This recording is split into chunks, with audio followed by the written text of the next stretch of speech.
축복하며 인사합니다. 사랑합니다. 축복합니다.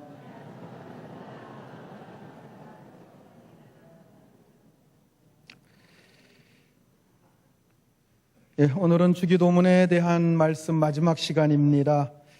6가지 기도 내용 중에서 마지막 기도 내용과 그리고 끝에 붙어있는 송영 부분에 대해서 함께 살펴보면서 은혜를 나누려고 합니다. 주기도문에는 6가지 기도 내용이 있는데 앞에 나오는 3가지는 하나님과 하나님의 나라에 관한 것이고 뒤에 3가지는 우리가 필요한 것을 하나님 앞에 구하는 내용이 됩니다.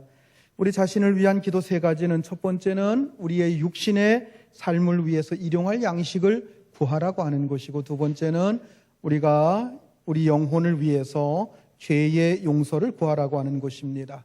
그리고 세 번째는 우리들이 약한 세상에서 천국에 갈 때까지 악에 빠지지 않고 영적인 승리를 하기 위해서 시험에 들지 않게 하시고 악에 빠지지 않고 악에서 구하옵소서 하는 내용이 되겠습니다.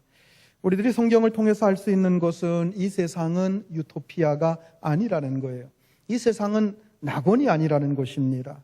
이 세상은 공중권세를 잡은 사탄이 지배하고 있는 세상이라고 하는 사실을 우리가 잊어버려서는 안 될 것입니다.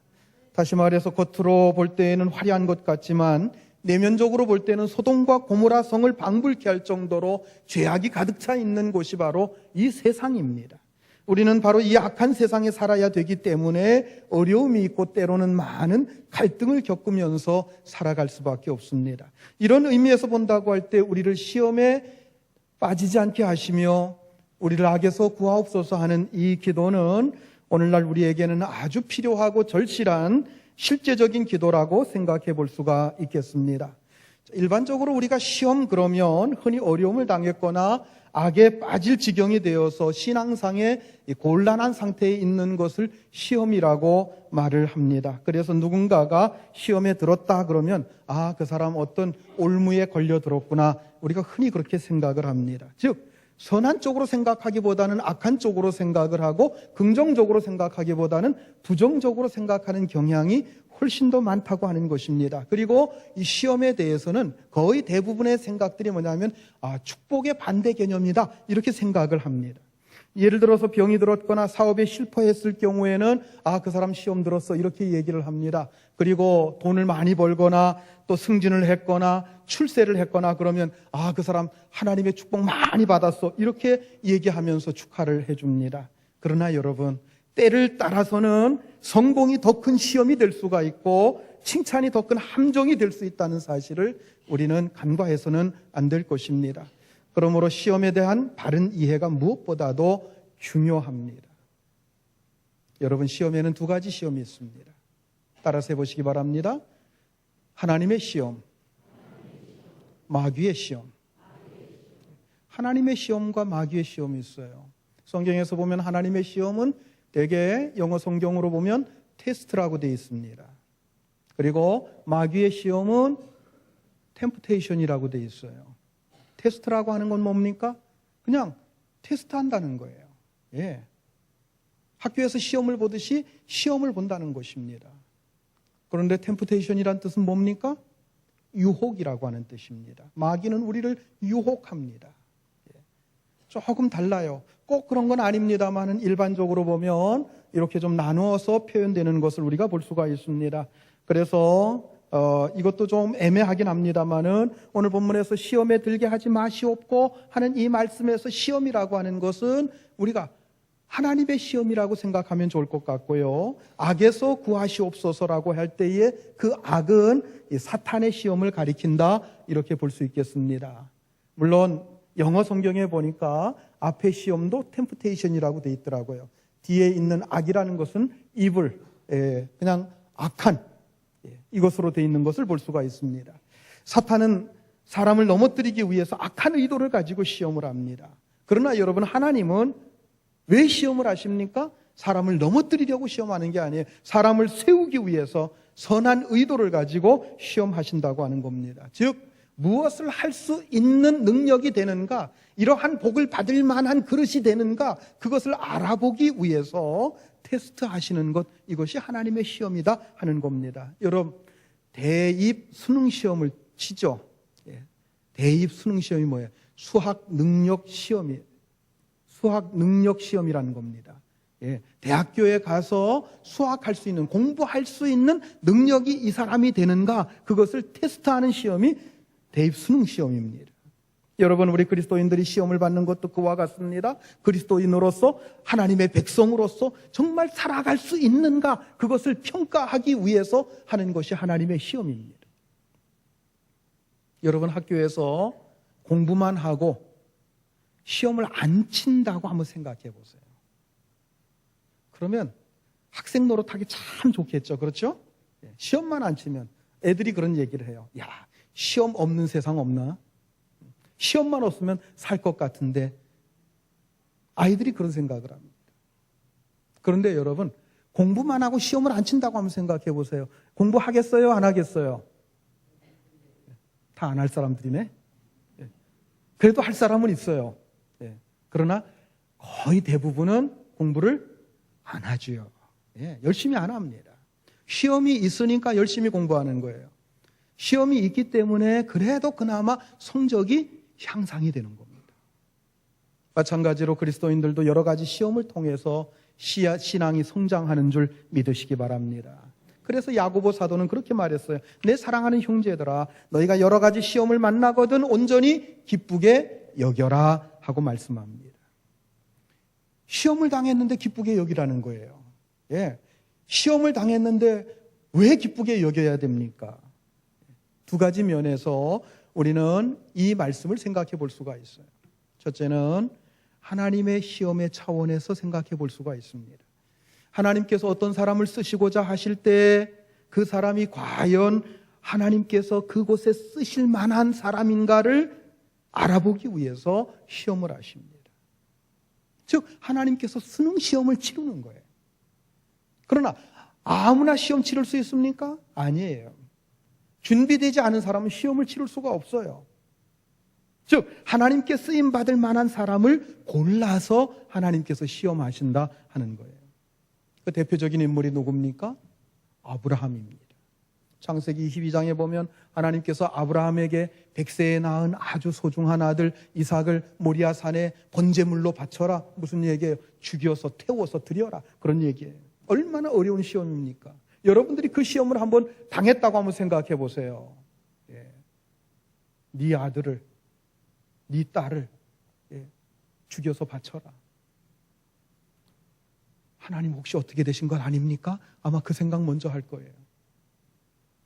시험을 당하는 입장에서 보면은 어렵고 힘든 것이 시험이에요. 때로는 숨이 막힐 것 같고 이것 때문에 내가 망하거나 죽을 것 같은 그런 때도 있습니다. 그러나 여러분, 시험이 지나고 나면 어떻게 됩니까? 그 시험이 얼마나 큰 은혜요, 얼마나 큰 축복인가 하는 것을 우리는 알게 됩니다. 여러분, 아브라함의 시험을 한번 생각해 보자니까요. 얼마나 기가 막히겠습니까? 얼마나 기가 막혀요. 그러나 그는 믿음으로 그 시험을 이겼습니다. 그는 자신을 향한 하나님의 사랑을 믿었습니다. 하나님의 능력을 믿었습니다. 하나님께서는 어떤 특별한 계획이 있을 거야. 분명히 더 좋은 뭔가를 주시려고 하실 거야. 그러면서 그는 그 시험에 응했습니다. 믿음으로 자식을 바치려고 했습니다. 그때 하나님께서는 다른 재물을 준비해 주셨고 그의 믿음을 아주 귀하게 여겨주셨습니다. 그리고 그에게 축복해 주십니다. 물론 그 이전에도 축복해 주셨지만 진짜 축복, 정말 믿음의 조상으로서 받을 그 축복은 그 시험을 통과한 이후에 주신 것으로 저는 생각을 합니다. 여러분, 하나님께서는 복을 주시기 위해서 시험을 주십니다. 하나님이 주시는 복이나 하나님이 주시는 어떤 사명, 이것을 이 사람이 과연 받을 만한가? 이 복을 받고도 이 사람이 흔들리지 않고 충성할 수 있을 것인가? 이 사람이 과연 이 일을 맡을 만한가? 이 사명을 감당할 수 있을 것인가? 그것을 테스트해 보기 위해서 시험을 하시는 겁니다. 과연 복을 받을 만한 그릇이 되어 있는가? 이 일을 감당할 수 있는 그릇이 되는가? 그것을 테스트하는 것입니다. 그러므로 여러분, 하나님께서 주시는 시험이 얼마나 좋은 것입니까? 시험을 만날 때 기쁘게 여겨야 되는 이유가 바로 여기 있어요. 나에게 더 큰 복을 주기 위해, 나에게 어떤 일을 맡기시기 위해서 시험을 주시기 때문입니다. 두 번째로 우리는 시험을 사탄의 시험의 차원에서 생각해 볼 필요가 있습니다. 시험에는 사탄의 시험도 있습니다. 본문에서는 이 사탄의 시험을 악이라고 말씀합니다. 다만 악에서 구하시옵소서. 여기에서의 악은 사탄의 시험, 즉 사탄의 유혹을 가리킵니다. 여러분, 하나님의 시험과 사탄의 시험은 그 목적 자체가 다릅니다. 하나님의 시험은 복을 주시고 어떤 일을 맡겨주시기 위한 시험이지만, 사탄의 시험은 뭡니까? 우리를 넘어뜨리고 우리를 아주 망하게 만드는 게 사탄의 시험의 목적이라는 겁니다.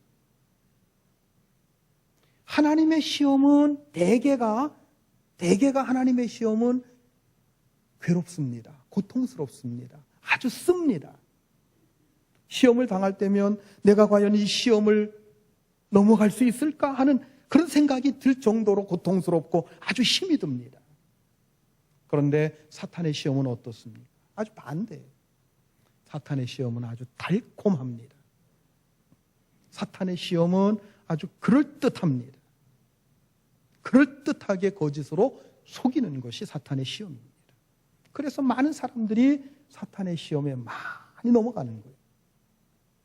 하나님은 결코 악의를 가지고 시험하지 않으십니다. 그러나 사탄은 어떻게 해서라도 넘어뜨리고 어떻게 해서라도 신앙에서 이탈하고 하나님을 배반하게 하려고 여러 가지 덫을 놓습니다.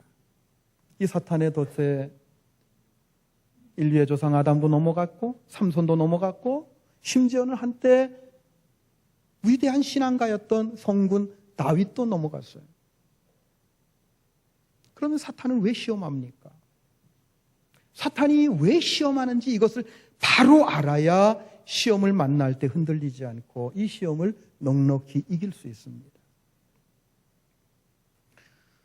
인류의 조상 아담이 범죄한 이후에 모든 사람들에게 뭐가 들어왔어요? 죄가 들어왔어요. 하나님께서 인간을 창조하신 목적이 뭐예요? 우리를 거룩하게 만드셨습니다. 하나님의 형상으로 만드셨습니다. 그래서 하나님과 언제나 함께 교제하면서 살도록 인간을 만드셨어요. 하나님과 교제하는 것이 하나님의 뜻이에요. 하나님께 영광 돌리고 하나님께 예배하는 것이 하나님의 뜻이에요. 그런데 아담이 범죄한 이후, 아담이 사탄의 꼬임에 넘어가서 범죄한 이후에 인간의 마음은 타락했어요. 썩어갔습니다. 하나님과 멀어졌습니다. 하나님께 가까이 갈 수가 없어요. 왜요? 하나님은 거룩하신 하나님이신데 죄로 인해서 더럽혀진 인간은 하나님께 나아갈 수가 없어요. 구약 성경 한번 보세요. 죄인이 하나님을 보면 어떻게 돼요? 죽는 경우도 있어요. 죄악으로 타락한 인간의 마음은 사탄에게 지배를 당하고 사탄의 종로로 타면서 살게 되었어요. 그러나 하나님께서는 이러한 인생들을 불쌍히 보시면서 하나님의 사랑과 긍휼로 구원의 계획을 세우시고 독생자 예수 그리스도를 이 땅에 보내주십니다. 십자가에 죽게 하십니다. 십자가의 피로써 우리의 모든 죄를 용서해 주시는 거예요. 우리가 죄로 인해서 더럽혀졌습니다. 그런데 십자가의 피로써 다 씻어주는 거예요. 우리를 깨끗하게 하셔서 우리의 마음을, 우리의 속사람을 거룩하게 만드셔서 하나님께서는 예배 받으시기를 원하시는 거예요. 하나님과 교제하는 그런 인생들이 되기를 하나님 원하시는 거예요. 우리가 예수를 믿고 예수의 피로 마음이 깨끗해지면 우리의 심령 속에는 성령이 들어오십니다. 성령님과 교제하는 그러한 상태가 되는 거예요. 예. 그리고 하나님의 말씀이 들어오고 하나님의 통치가 우리 속에서 이루어진다고 우리가 말씀을 통해서 보았잖아요. 우리 속에 뭐가 이루어지는 거예요? 하나님의 거룩한 나라가 이루어지는 거예요. 여러분, 이걸 사탄의 입장에서 한번 생각해 보자니까요. 사탄의 입장에서 보면 그동안에 자기가 지배했어요. 자기 나라였어요. 자기가 통치하고 자기가 끌고 다니는 대로 끌려다녔어요. 그런데 어느 날 그 사람이 예수 믿더니 자기 말을 안 들어요. 하나님의 말씀 쫓아가는 하나님 나라가 된 거예요. 쉽게 얘기하면 자기 땅을 빼앗긴 거예요. 여러분 생각해 보십시오. 우리나라에 저 제주도가 있는데 일본이 무력으로 제주도를 다 점령했다. 한번 생각해 봅시다. 자꾸 일본에 대해서 이미지 자꾸 나쁘게 해서 죄송합니다만은 일본이 무력으로다가 이렇게 막 지금 독도도 막 그렇지 않습니까? 예. 독도가 지금 우리나라가 지금 일단은 시료 지배를 하고 있잖아요. 독도를 갖다가 군사로다가 해가지고 딱 빼앗아 갔다고 여러분 생각해 보십시오. 그럼 우리나라가 가만히 있겠습니까? 가만히 안 있죠. 지금 뭐 교과서에다가 자기 땅이라고 그 얘기만 해도 막 우리는 지금 막 흥분을 해가지고 이러지 않습니까? 이게 정상이잖아요. 예. 마찬가지예요. 사탄은 자기 나라였는데 땅을 빼앗긴 거예요. 자기 영역을 빼앗긴 거예요. 그러니까 어떻게 됩니까? 막 화가 나는 거예요. 예. 그 땅을 도로 찾으려고 어떻게 해요? 그래서 그 사람을 자꾸 시험하고 넘어뜨리려고 가진 수단 방법 다 동원해서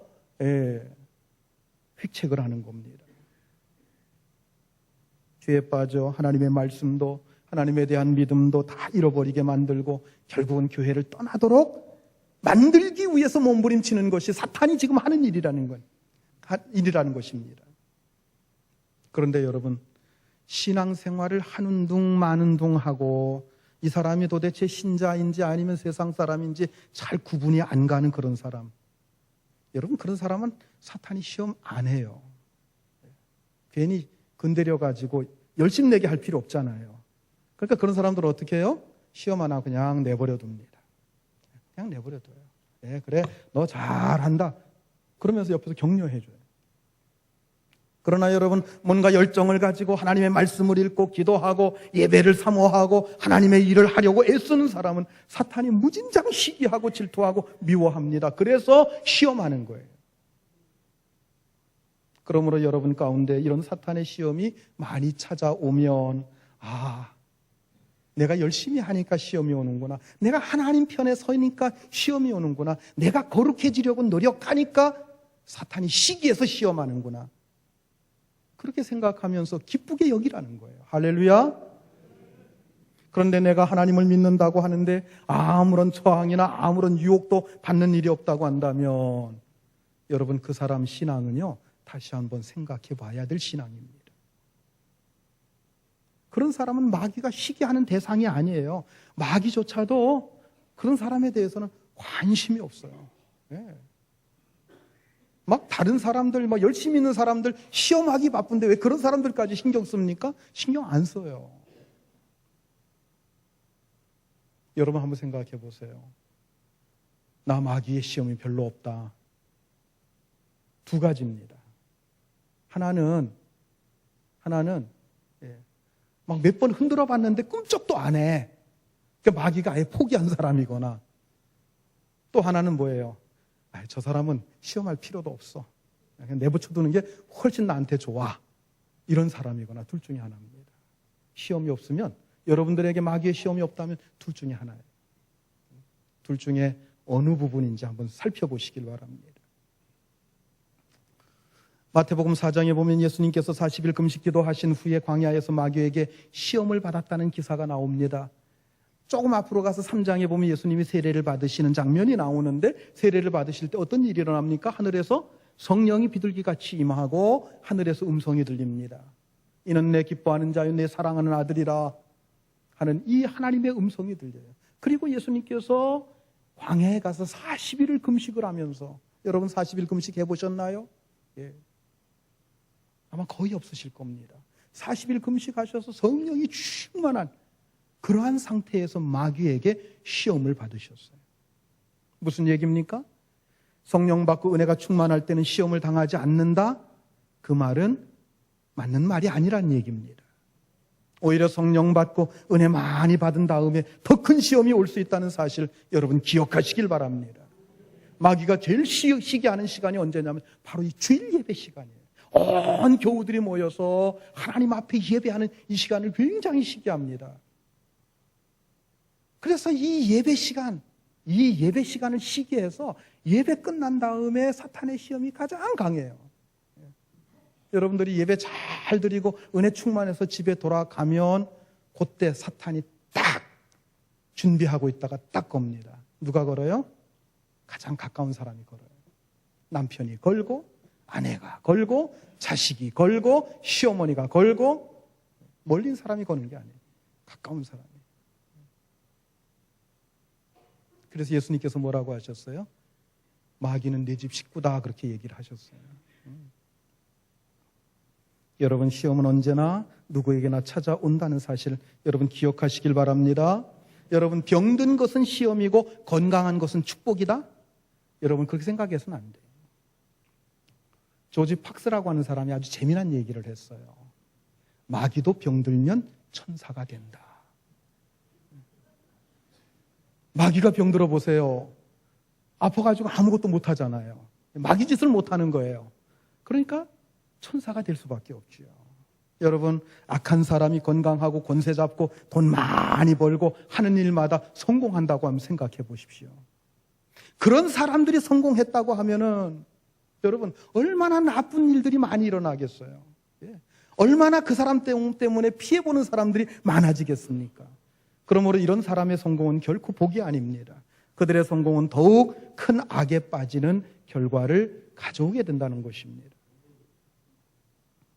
주님께서 다시 오실 날이 가까움에 따라서 마귀 사탄은 자기들의 날이 얼마 남지 않은 줄 알고 더욱 발악을 하면서 기승을 부릴 것입니다. 이런 세상 속에 사는 우리가 악에서 구하옵소서라고 하는 이 기도는 너무도 당연한 기도라는 것입니다. 자, 그렇다고 한다면 시험에 빠지지 않고 악을 이길 수 있는 비결이 무엇입니까? 자, 4가지로 말씀을 드립니다.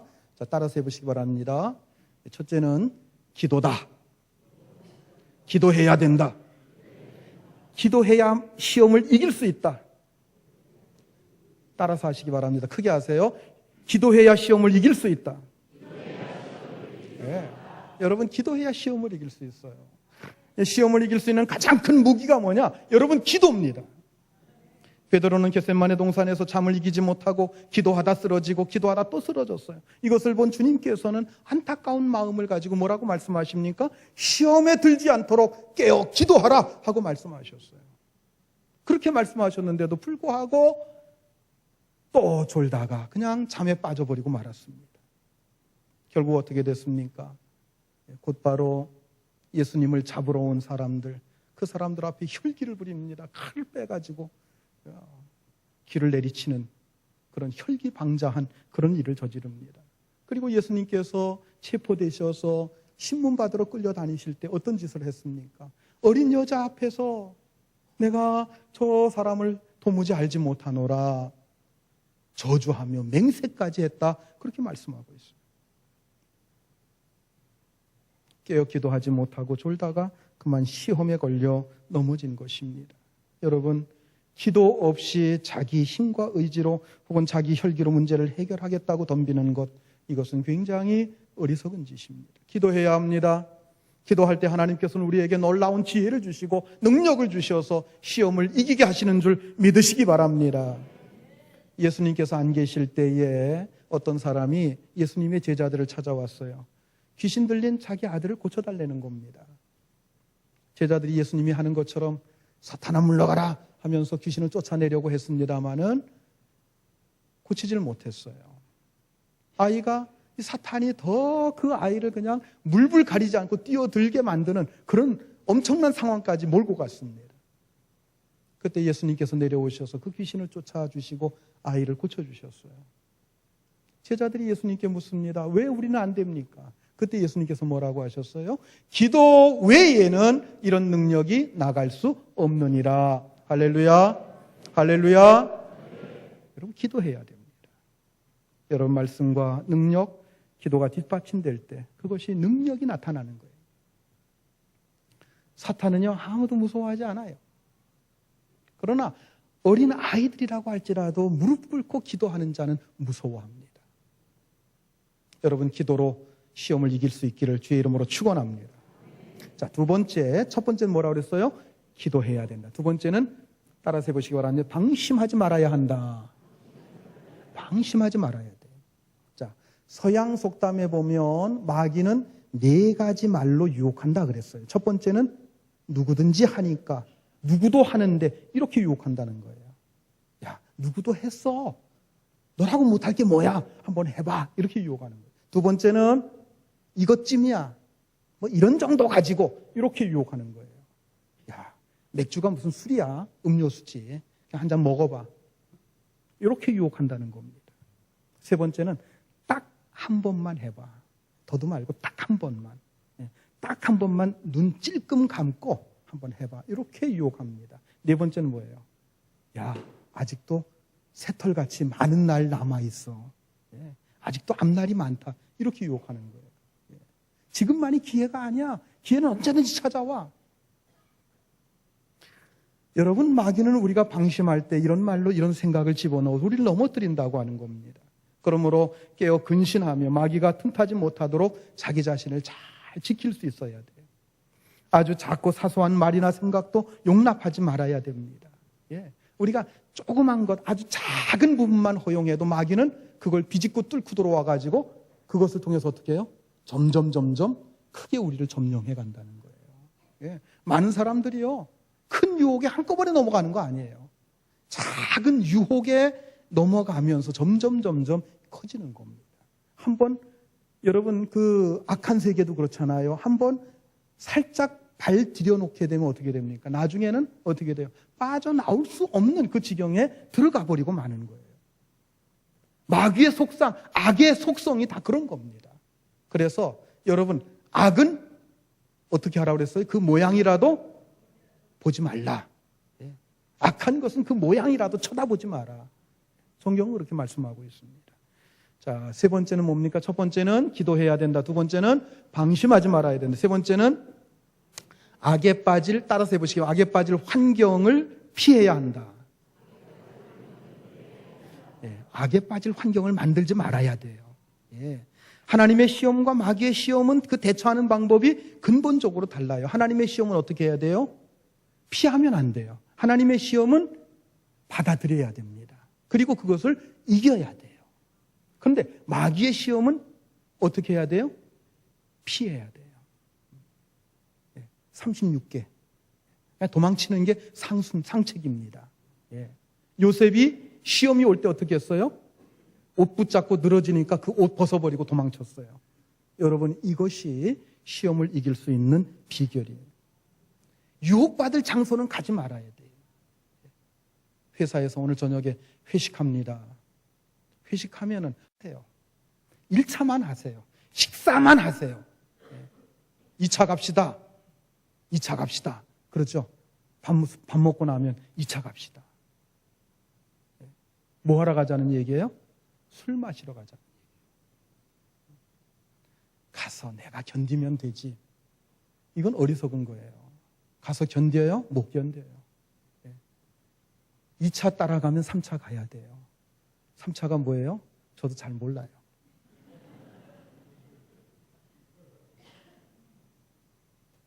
시편 1편에 보면 복 있는 자는 죄인의 길에 서지 않는다고 그랬어요. 시편 1편 1절 2절 말씀 우리 같이 한번 읽습니다.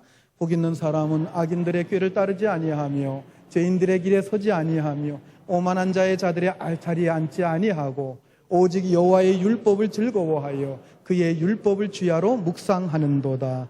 정말 복 있는 사람은 죄인의 길, 죄 짓는 자리, 오만한 자리, 그러한 곳에 가지 않는 겁니다. 여러분, 우리 인간은 별 수 없이 연약한 존재예요. 여러분, 성자가 따로 없어요.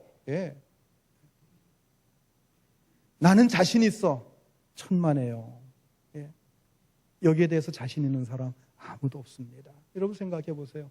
성군 다윗도, 늘 하나님과 동행하는 그 다윗도 상황이 그렇게 되니까 넘어지고 말았어요.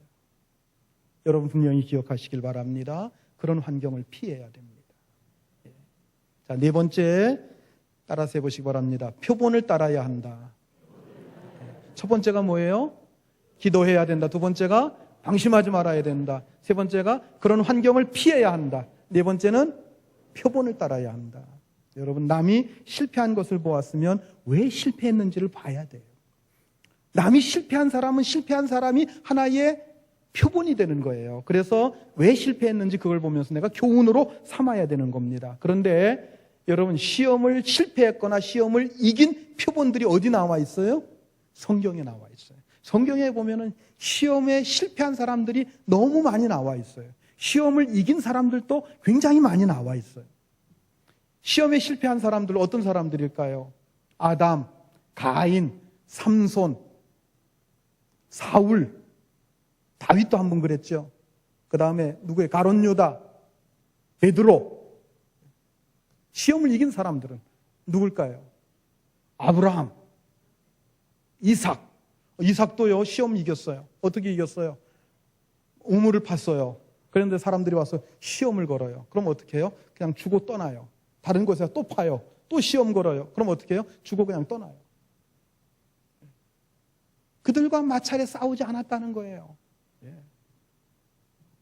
요셉. 또 누가 있을까요? 시험에 이긴 사람들. 욥, 다니엘. 그리고 가장 대표적인 누구? 예수님. 이렇게 성경에 나오는 많은 표본들을 우리가 교훈 삼아서 따라가게 되면 넉넉히 시험에 이길 수 있을 줄 믿으시기 바랍니다. 특히 예수님께서 사탄에게 시험을 받으셨을 때 어떻게 이기셨는지를 잘 살펴보면 우리는 분명히 시험에서 이길 수 있는 지혜를 얻게 됩니다. 자, 사탄이 예수님을 몇 가지로 시험했어요? 세 가지 시험을 했어요. 세 가지 시험을 했어요. 첫 번째가 뭡니까?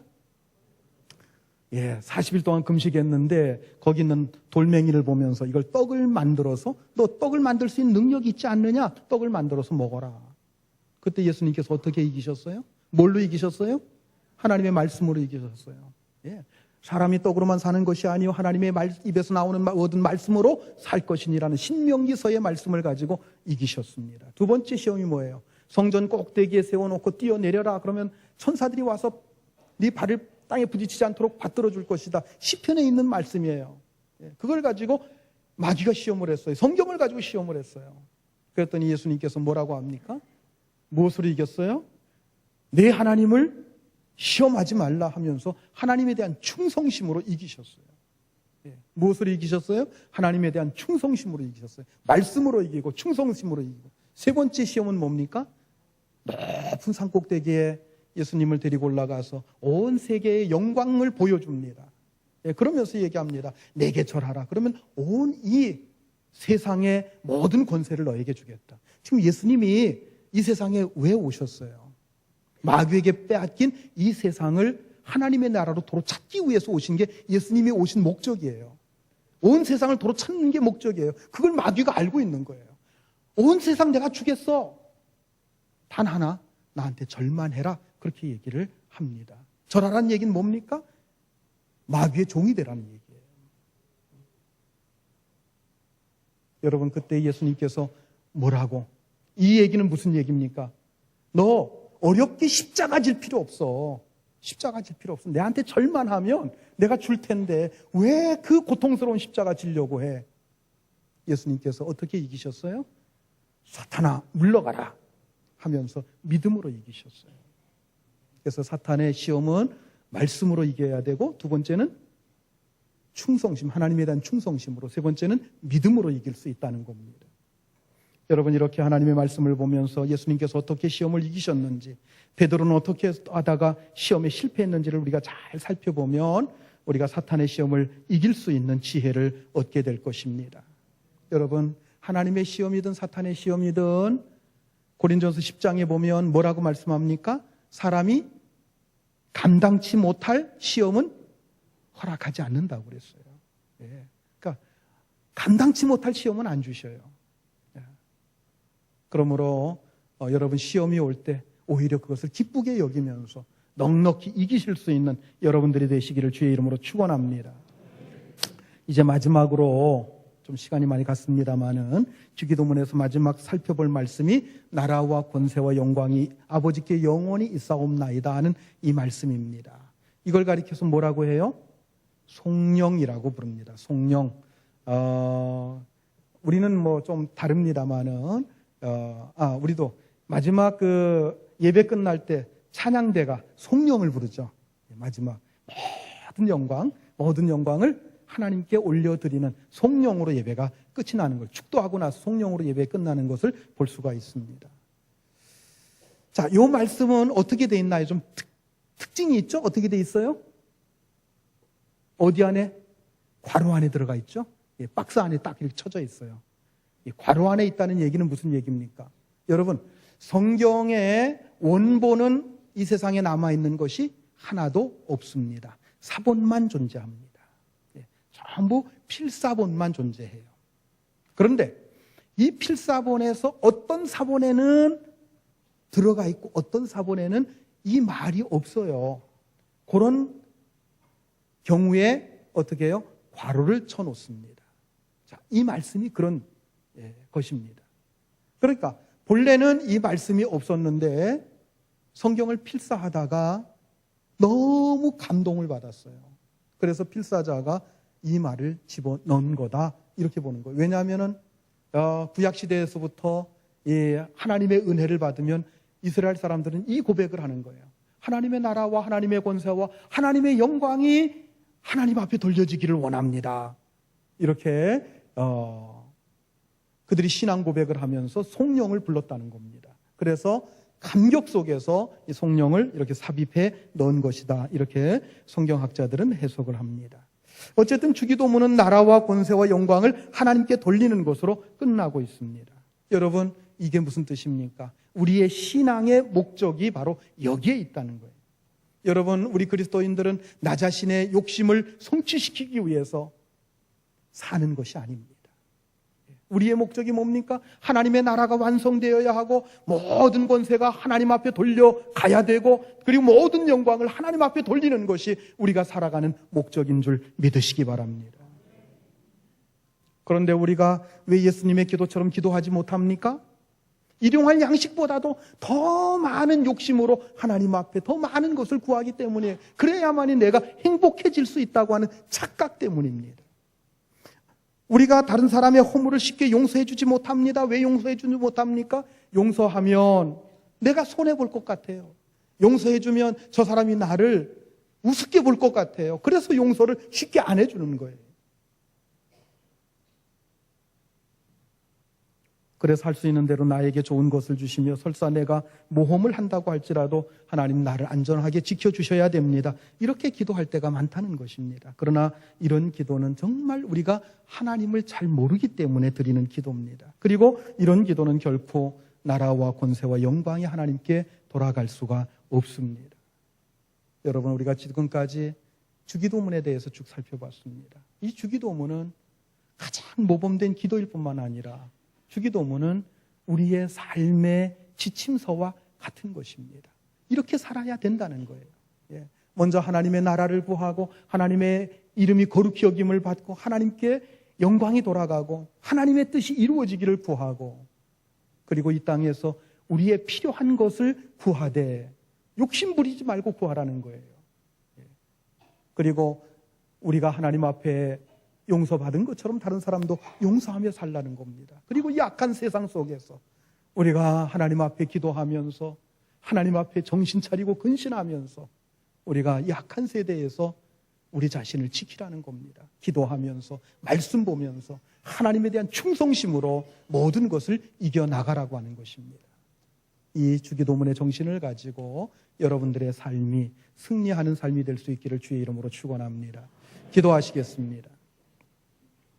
은혜로우신